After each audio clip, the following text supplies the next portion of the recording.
Delight for us to have Nathan Eddy with us to talk about this third of our series in IOPT in Focus, particularly focused on the question of anti-Semitism. Now, Nathan, you are no stranger to us. It's an absolute pleasure to welcome you with us today. The Revd Dr Nathan Eddy is a URC minister and is the co-director of the Council for Christians and Jews. This, as you know, is a national organization that's been working for decades to build understanding between Christians and Jewish communities, and of course, to challenge anti-Semitism wherever it might appear. Nathan brings a great mix of head and heart to his work.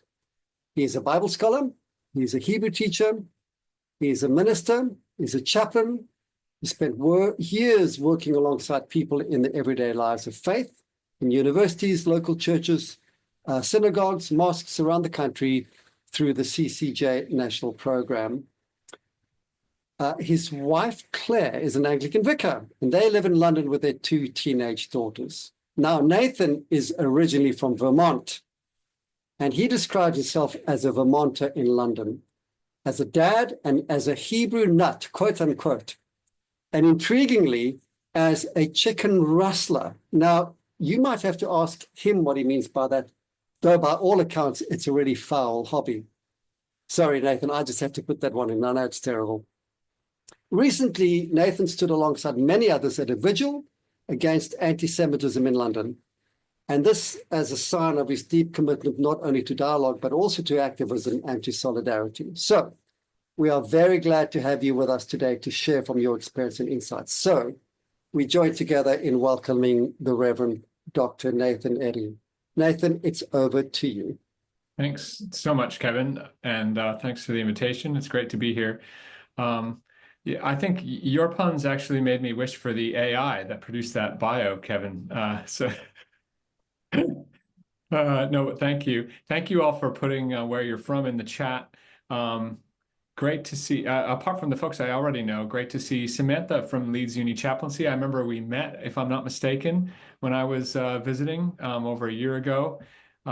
Great to see, great to have someone from Marlow. I'm actually sitting in Oxford, not too far away. Hello to Mark Meacher, great to have you here. And I think I saw that Melanie's listening in as well. And Walter Houston, terrific. Thank you so much for being here. I'm at Mansfield today, which is your stomping ground. I saw a couple others that I wanted to mention really quick as well. Greetings to Gunhild and David in Halifax. I was really happy to be at the Whitwalks we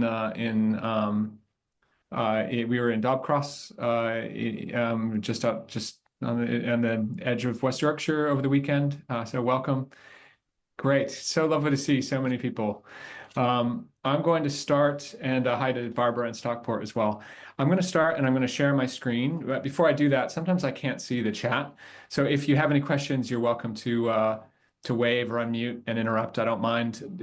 Sometimes I notice with my Mac, it doesn't always let me see the chat. So please speak up if you have a question. I'm going to try to limit my presentation to about 20 to 25 minutes. We can have some time for questions. The presentation is geared at ordinary churchgoers. It's not geared at experts. And I should say I am not an expert in what's going on in the Middle East. I'm speaking as someone concerned, as you are, for good relations in the UK. So I'll share my screen. We'll do that for about 25 minutes. We'll have some general questions, and then we have some breakouts that we'll do in small groups. At the I believe we have until 3:30, if I'm not mistaken, Kevin. I have that long if we need it, but I won't keep us if our conversation feels like it's reached a finishing point before then. So let me start by sharing my screen, and I'll tell you a little bit more about myself and about our topic, and we'll begin to explore anti-Semitism together. So here's the PowerPoint. Just give me a sec. Great. So I'm going to, back this up. So this is a time when we can begin to explore understanding anti-Semitism as Christians. And I work for the Council of Christians and Jews, as Kevin said. And Here's some aims and a little bit more about the structure of our session this afternoon. My intent is to introduce you to the diversity of Judaism in the UK today, to introduce you to the nature a little bit of what anti-Semitism looks like, what's happening in the UK today. My aim is not to speak from a Jewish perspective. I'm not Jewish, but as a Christian, from an education standpoint, I'd like us to consider what it means. This is an overarching question for myself. What would it mean to be allies of the Jewish community in the UK? That's just an overarching question for us. We can come back to that perhaps. I want to give plenty of space for any questions that you have, and we'll have some presentation time and then some breakout time. A quick content warning and just a note about this being a safe space. Some of the slides and scenarios will include very mild descriptions of racial abuse, a trigger warning there. Let's all make an effort to use I statements whenever possible. I realize a lot of us know each other. I know many people here. I hope we feel comfortable here and with each other. But let's just remember that these are really fraught times between faiths in the UK, certainly fraught in the Middle East. So let's just be mindful of sensitivities, either regarding family members. When I present in churches, almost every time I present, someone will come up to me and tell me that they have a Jewish family member. That may be true. I would imagine that would be true for some of us. There may be other conflicts in our lives, in our family members' lives, that may be triggered when we begin to talk about war. Any other issues that any of us may be dealing with, these are sensitive topics. Let's just be aware of that. I think I won't pause here, but sometimes if we were in person, I might ask you, and we might introduce ourselves with an experience you've had of Jewish-Christian dialogue. On this first point, actually, I noticed someone in Derby. Derby is not a major Jewish center in the UK, but we have 2 volunteers. There's a fledgling Jewish community in Derby, and in Derbyshire, we have 2 volunteers setting up some Jewish-Christian relations in Derby. I mean, that's quite advanced, but you may have already had experience, maybe on a march, or maybe in a more mundane way. Maybe you visited a synagogue with Jewish-Christian dialogue. Just something for you to think about. And also, where have you noticed perceptions or mention of Judaism in church? I always come back to when I had a family holiday in Wales, which we've loved. And I remember seeing Sion on one of the Welsh chapels with it spelled with an S. I don't know if there's any Welsh speakers here. Just an example of the way Zion, Israel, the way it's on many of our churches. I've seen Stars of David depicted in churches. This is a synagogue pictured in this slide with the Star of David. But there are many times Israel will be mentioned in our scripture readings, just to be aware of that. So something for you to think about. So let's begin by looking at just an awareness of Jews and Judaism in the UK. This is just a few snapshots from a really beautiful book by Keith Conn Harris. He's a columnist in The Guardian. And it's called What Does a Jew Look Like? This book. And as you might guess, the intent is to challenge what we think a Jew might look like, what people think a Jewish person might look like. We might think it looks like the men wearing black hats with distinctive hair with a black suit, as pictured there. That may be in North London, or maybe that's in Gateshead. We may think that's what a Jew looks like, but in fact, Jews can look like anyone and everything. They can have they can be black, they can be of different heritage, they can look like they're from the Middle East, they can look like me, like you. And also there's a picture on the right of this is the Polin Museum in Warsaw.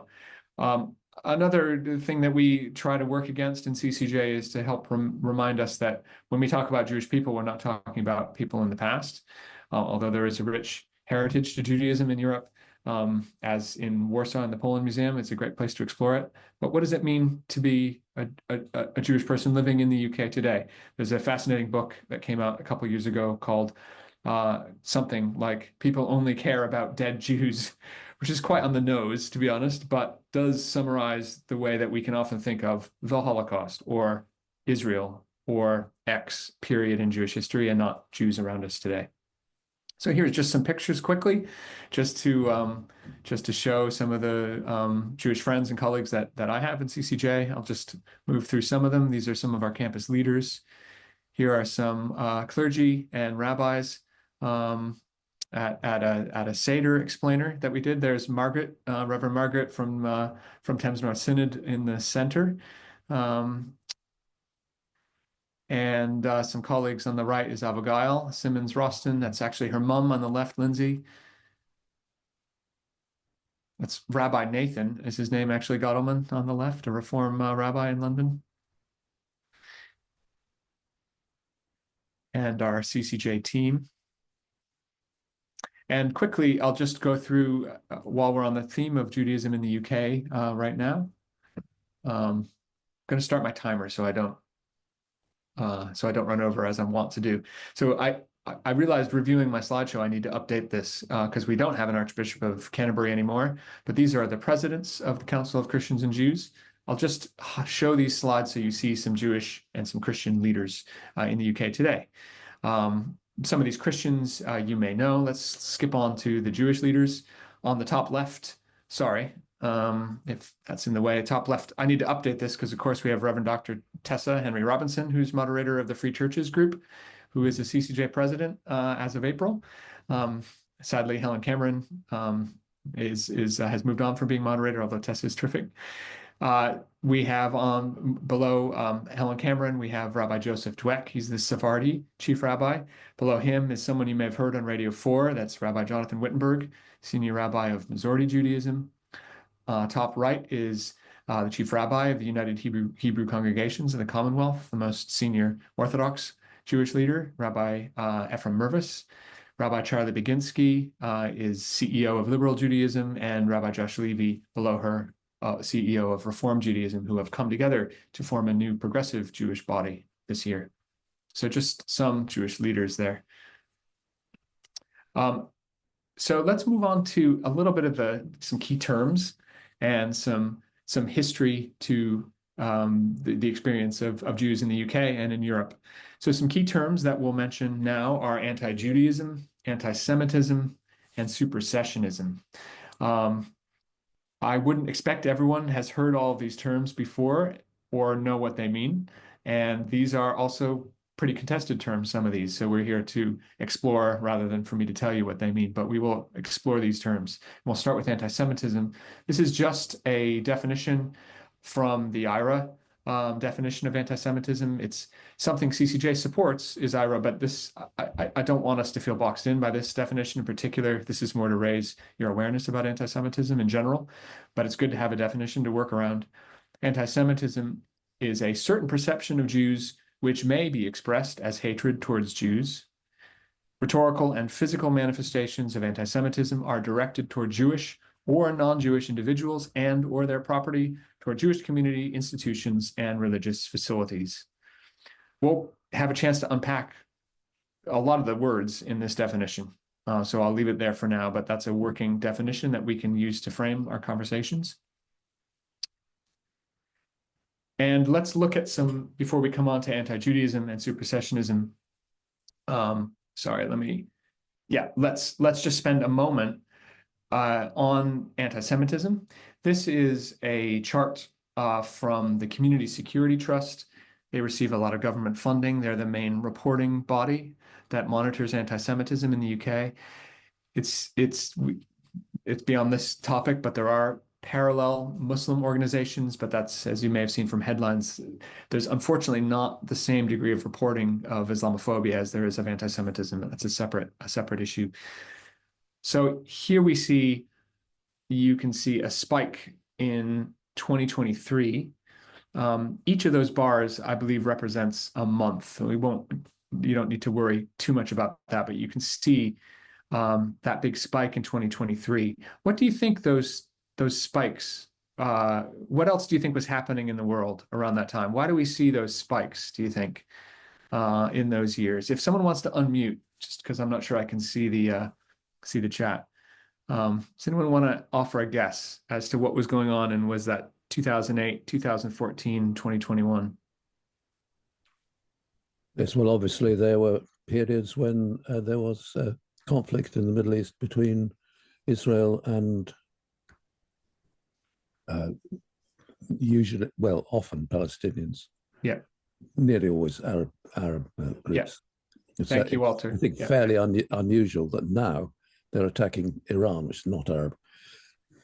Indeed, and there's a very different relationship with Iranians and Israelis for sure. But yes, absolutely, Walter. These spikes, they happen, and these are UK incidents of anti-Semitism logged by this UK organization, CST, and they correspond to periods of unrest, violence, usually incursions by the IDF into the West Bank or into Gaza, often different military campaigns or wars waged by Israel that impact the Jewish community in the UK. That's not to say anything more than that. It's just to say that that is what those spikes correspond to.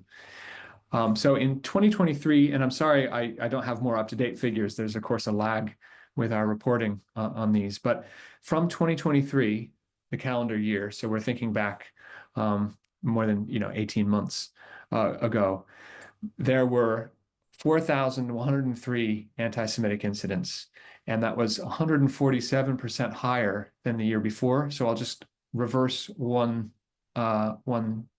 slide, and you can see for 2022 a quite low level of reported incidents, and then this big spike in 2023. So 147% higher than the year before, and I'd like to say from the start that there were not any major violent incidents that were recorded, things like a murder or a particularly violent assault.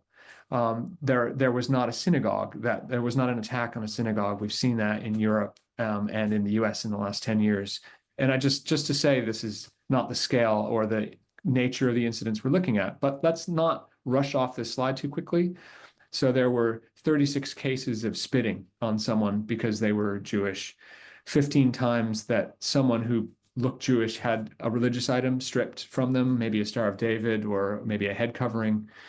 53 times someone was punched or kicked because someone thought they were Jewish.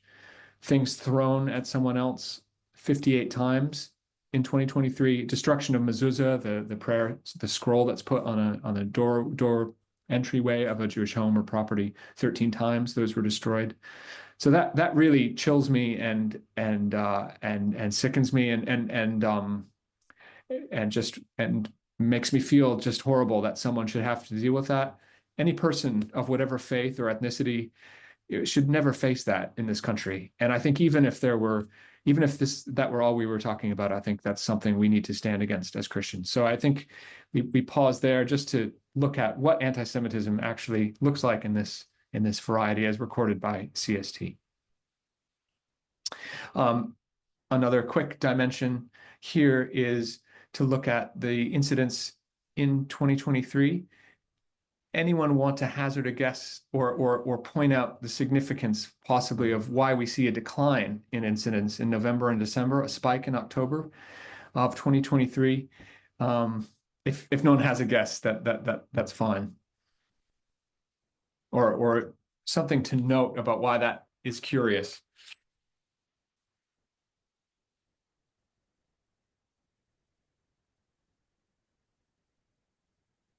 I think this stuff is intimidating to talk about.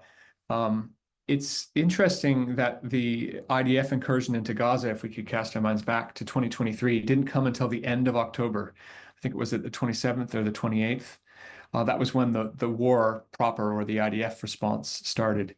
So it's really worth noting that a lot of these responses in October, I don't have exactly when in October they fell, but if you read this CST report, many of these responses were recorded on October 7th. Even while the Hamas attack on that day was going on, there were incidents where people drove by synagogues and shouted things at people who they thought were Jewish. So this is just important to note that it's not always because of what Israel is doing or what the IDF is doing. There's something else going on that we need to be aware of. There's a dimension where people may be reveling in that kind of violence, which I think we would all find abhorrent, or I hope we would. I'm going to move on from that, and we can take some questions about that if you have them, but let's quickly move into some more theological territory. I wouldn't even really call myself a theologian, more a Bible scholar, but this is something we all need to be aware of, and it's whether we're academics or just churchgoers, we all have understandings of Judaism built into our understandings of who Jesus is, into our understandings of what Christian theology is. Supersessionism is a key term for us to be aware of as Christians, and it's replacement theology or fulfillment theology. It asserts that the church has superseded the people of Israel, assuming their role as God's covenanted people, i.e., the new covenant in Christ has superseded, replaced, or made obsolete the Mosaic covenant, which is exclusive to Jews. So supersessionism is a bad thing. It's something I'm sure you've heard a sermon that might have made you wonder what was going on in the theology of the preacher. I've certainly heard those sermons. It's a lot easier said than done to know how we can. It's easier it's tricky to sort out what a post-supersessionist Christian theology looks like.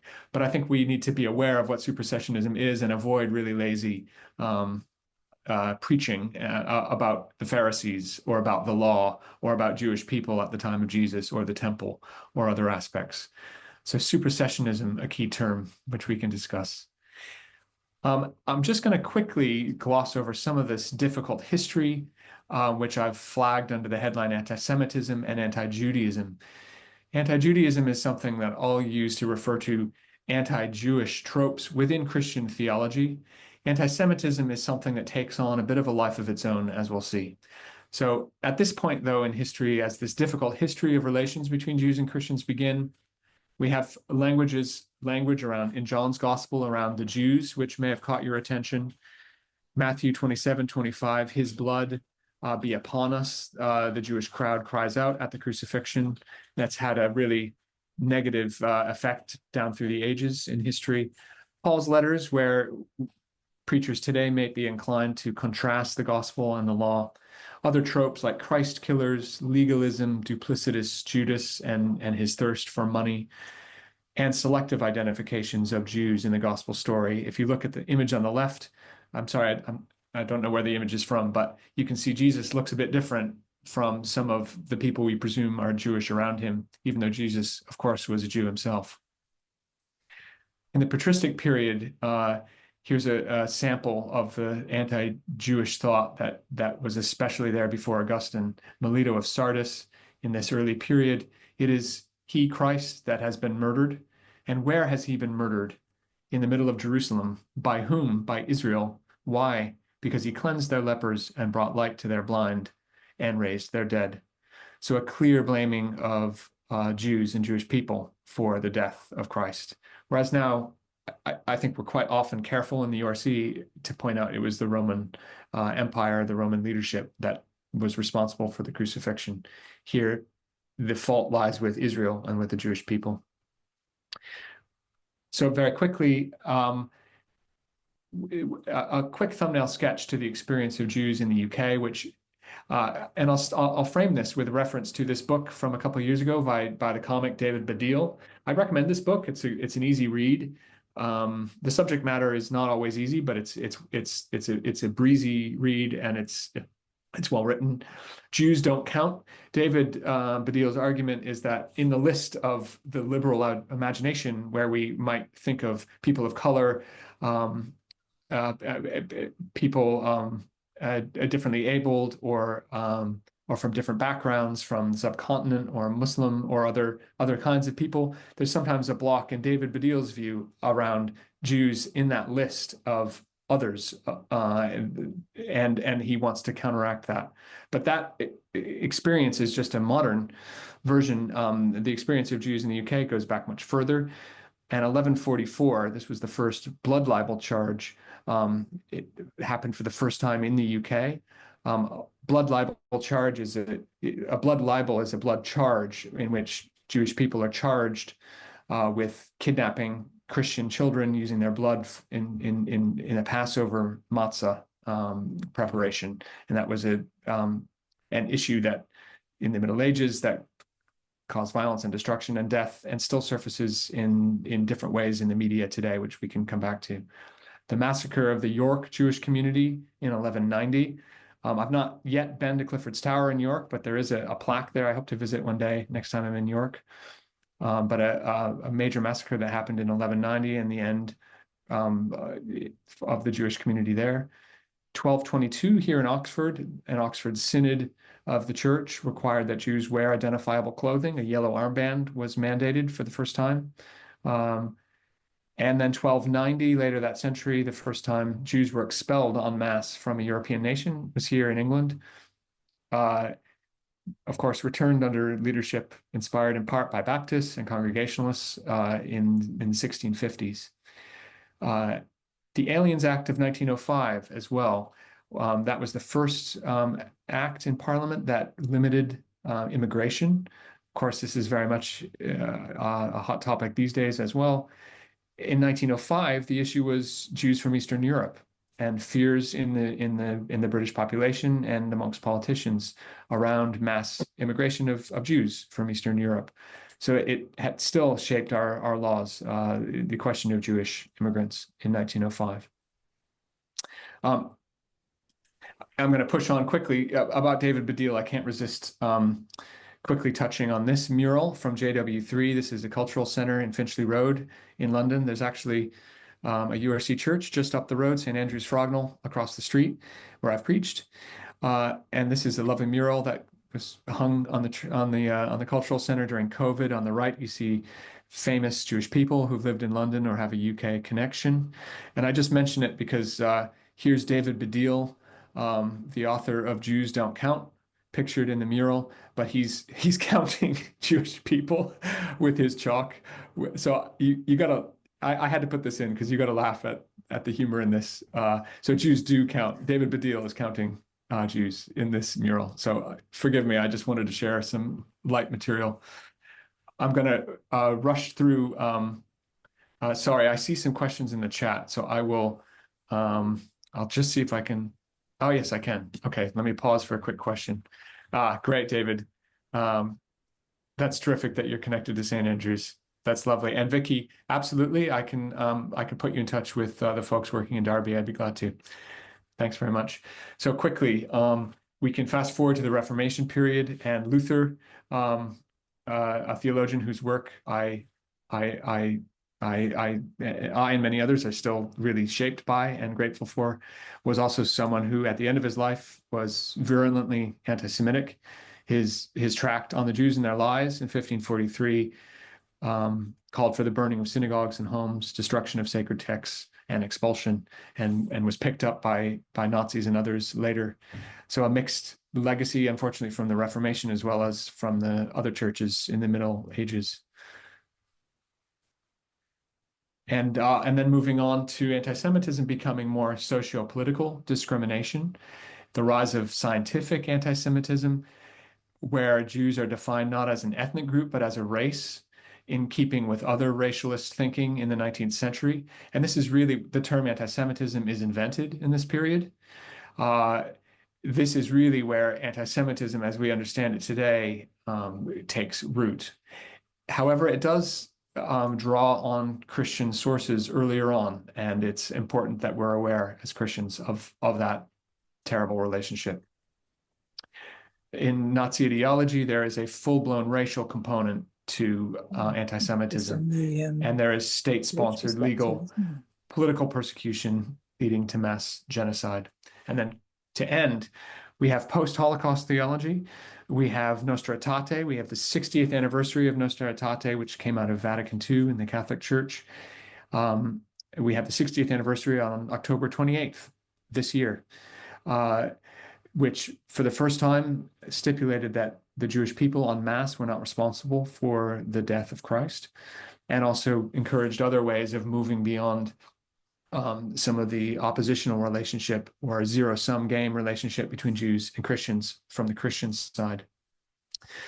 So I'm going to now, I have 3 slides left, and I'm going to really try to whiz through these because I want to give you some content about, you may have heard of tropes, anti-Semitic tropes. Tropes are stories that circulate about Jews or Jewish people. You could call them myths as well. But the first trope is that Jewish people control money. And a second one is related to the blood libel that I mentioned earlier, that Jewish people are Christ killers or killers of children. And I note the killers of children here because you if you are concerned about events in the Middle East, you may have come across this. There is a long history, unfortunately, of Christians and others of non-Jews accusing Jews of killing children, which, as I'm sure we're all aware, is a dynamic of the starvation happening in Gaza now. But I flag it here as a nuance of what we're discussing. Trope 3 is that Jewish people control world affairs. So Jews and power is a trope that is anti-Semitic. As a conspiracy theory, anti-Semitism punches up. So this is one way that Jewish racism is differentiated from other forms of racism. So a non-Jew might use anti-Semitism or anti-Semitic conspiracy theory to expose a power system, right? In other words, to expose people who have power over that individual. And that's a different form of, I'm from the United States originally, it's a different form from the way Jim Crow legislation worked in relation to African Americans, formerly enslaved African Americans. So it seeks to punch up, to control, to unmask these purported Jewish people who are in power. I mentioned conspiracy theory. What starts out as a conspiracy theory about COVID might very quickly, or in other chat rooms or online or elsewhere, morph into ways that, oh, well, George Soros or X Jewish person is, of course, associated with this COVID theory. So they are, unfortunately, never very far away from anti-Semitism, conspiracy theory in general. These tropes can be passed on like a virus. And this is really key for us and might be new for many of us, that I could share an anti-Semitic trope. I could pass on anti-Semitism without actually personally harboring any prejudice against Jewish people. I could just think that, isn't it a shame that those people in Hollywood are so powerful? I may have Jewish friends. I may not be aware that even that's close to an anti-Semitic conspiracy theory, but I can pass on that theory like a virus. And that's part of the way anti-Semitism can work. So very quickly now to end, I'm going to share, there's plenty of other areas we could touch on, but I'll just mention one from this terrific charity. This is Hope Not Hate, which monitors far-right activism. This is from their report in 2022. And they polled they polled a range of people, and the highest age group that assented, that agreed to the phrase that's in italics on the screen, the phrase is Jewish people have an unhealthy control over the world's banking system. So I hope we'd recognize that as anti-Semitism. The highest group that agreed with that statement were people aged 18 to 24, and 35% of people in that age group who were polled agreed with that phrase, 35%. And that was the highest age group. And this is concerning because in every other way, that age group, and I have kids in that age group, is more progressive than me and than many of us on this call in relation to skin color or social class or other issues. This age group is generally more progressive than the generations that came before them. So it's of concern that there's a bubble or a spike in relation to this issue. And that's really something that we need to be concerned about moving forward in the UK. So I'll end with this slide. Just a reminder about anti-Semitism, that even if we might not think we're anti-Semitic, it's also, or racist, it's a part of our training as people who care about social cohesion, about Jewish people, about all people, that we take a hard look and consider where we might have blind spots. We all have them. And where we can be aware of them, that's where the growing edges are for us. So it's a good thing to be aware of it. It shouldn't be a threatening thing. It shouldn't be a cause for shock or horror that we have these blind spots. We all have them. Where can we be good allies and mindful of Jews around us in the UK? So I'm going to stop there. I did go on for a little longer. I think I might stop the share really quick, just so I can see everyone. And I can quickly share it if you have a particular question about a slide. But why don't we just stop for just a couple minutes and let me catch my breath.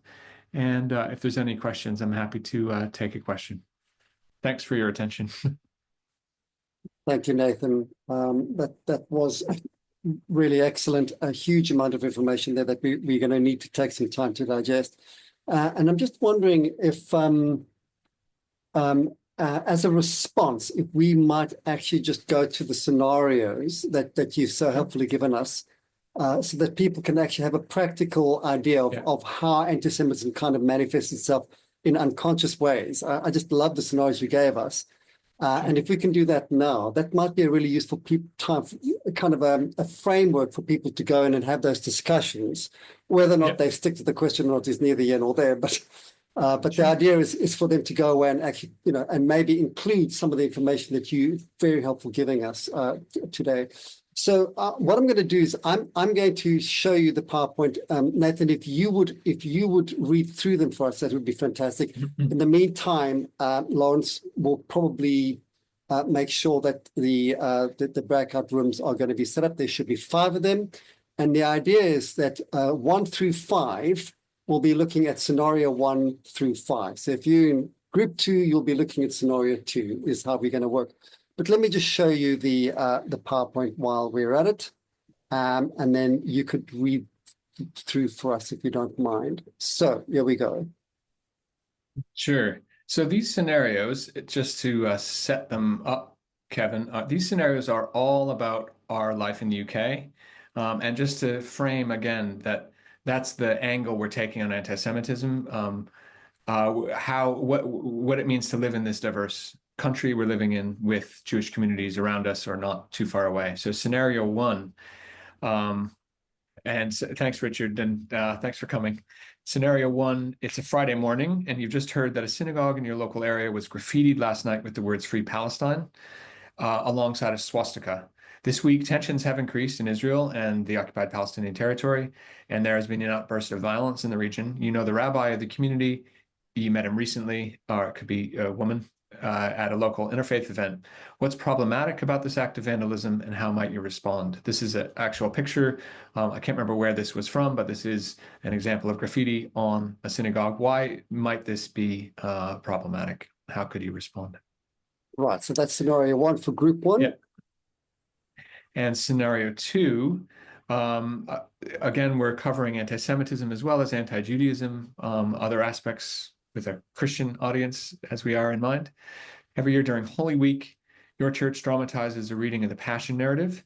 Members of the congregation dress up as characters and read John's account of Jesus's death and crucifixion. One of the actors has just come back from a pilgrimage to the Holy Land. He's bought a lovely kippah, the yarmulke, the skull cap. You can see an example on the screen. The actor wants to wear the kippah during the play. He says it adds authenticity to the performance. He's playing Judas. So what's problematic about this? How would you respond? Would it make a difference if the actor was playing Jesus, or maybe all the characters, if they all wore kippot? This is something this happens quite often. Passion plays are a particularly dramatic way to engage with the Passion story around Easter. So scenario 2. Scenario 3, also Holy Week themed. You're in a planning meeting in early January. Your church has a service on Maundy Thursday with foot washing. This year, someone suggests holding a Christian Seder meal.